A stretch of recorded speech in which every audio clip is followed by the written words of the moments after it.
وما أرسلنا من قبلك إلا رجالا نوحي إليهم فاسألوا أهل الذكر إن كنتم لا تعلمون.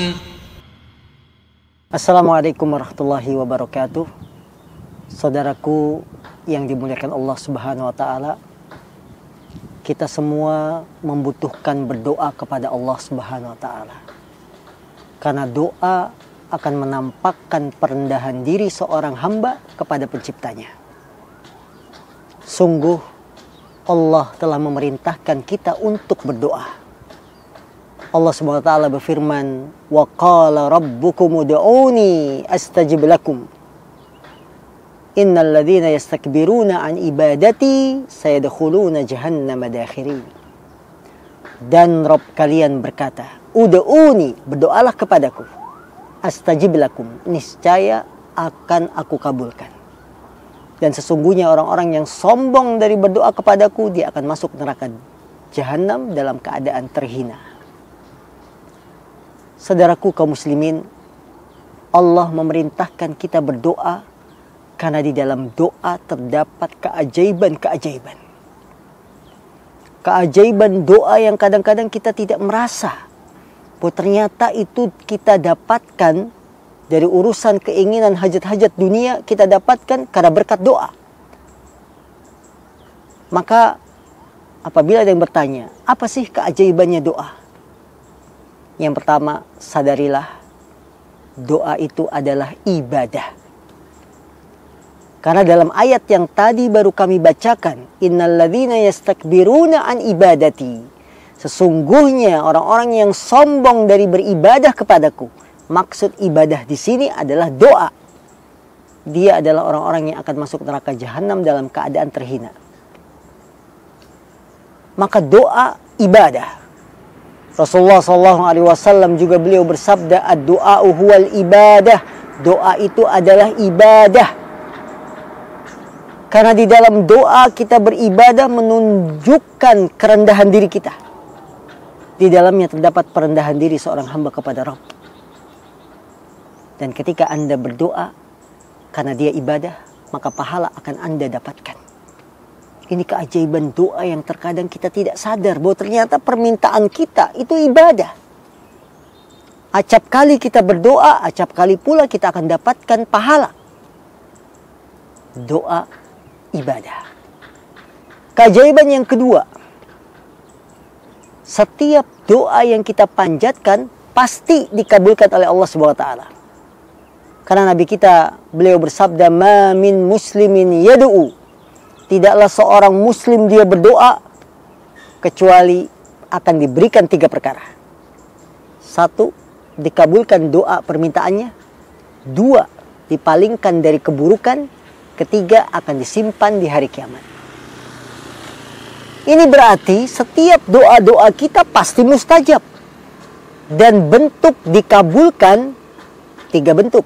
Anda dikasih keinginan Anda sekarang, Anda akan dipalingkan dari keburukan, dan disimpan nanti untuk di akhirat. Sehingga tidak ada yang lebih ajaib dari keajaiban doa. Permintaan kita pasti dikabulkan. Hanya saja bentuk pengabulan doa berbeda-beda. Ada yang diberi sekarang karena Allah tahu dia berhak mendapatkannya. Ada yang disimpan untuk hari kiamat. Ada yang dipalingkan dari keburukan semisalnya. Maka yakinlah, setiap doa pasti mustajab. Inilah keajaiban doa yang kedua. Yang ketiga, keajaiban doa. Di dalam doa ada sikap perendahan diri seorang hamba kepada Allah. Sehingga kita akan mengakui yang maha kuasa adalah Allah, yang maha hebat adalah Allah, yang maha mengatur adalah Allah. Kita hamba rendah, minta kepada Rabbul Alamin. Sehingga siapapun kita, apapun kedudukan kita di dunia ini, kita tidak akan sombong kepada manusia. Karena ada yang lebih hebat dari kita, yaitu Allah SWT. Dengan doa kita dapat nilai-nilai perendahan diri kita kepada Rabbul Alamin. Mengikis sifat sombong, karena tidak berhak ada yang sombong kecuali Allah.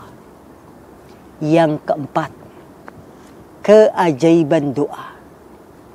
Doa ini bisa menghilangkan musibah, masalah yang kita miliki dan mendatangkan manfaat yang kita inginkan.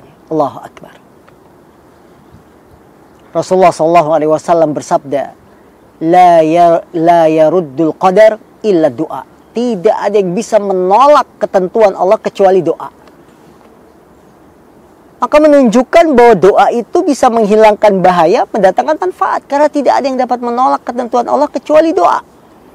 Sungguh perkara yang sangat ajaib dari sebuah perkara doa.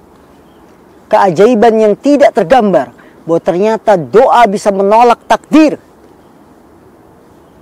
dengan doa-doa kita. Maka saudaraku, ini diantara beberapa keajaiban-keajaiban doa yang memberikan pelajaran bagi kita untuk sering-sering berdoa. Allah Subhanahu wa taala, ketika kita berdoa kepadanya, Allah akan senang. Bahkan Allah malu kalau ada hambanya mengangkat tangan kemudian tidak dikabulkan doanya.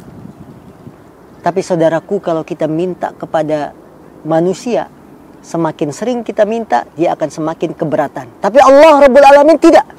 Semakin sering kita minta, maka Allah akan semakin senang. Sehingga dengan memahami keajaiban-keajaiban doa, jangan lupa untuk memperbanyak doa. Hajat apapun, berdoalah kepada Allah, mintalah kepada Allah. Karena doa tidak butuh biaya yang banyak, tidak butuh tenaga yang banyak. Hanya dengan mengangkat tangan, menundukkan hati, kita angkat tangan pada Allah, tundukkan hati, merendahkan di hadapan Allah. Mintalah hajat-hajat yang kita inginkan, selama bukan dosa dan bukan permusuhan. Billahi taufiq wal hidayah. Assalamualaikum warahmatullahi wabarakatuh. وما أرسلنا من قبلك إلا رجالا نوحي إليهم فاسألوا أهل الذكر إن كنتم لا تعلمون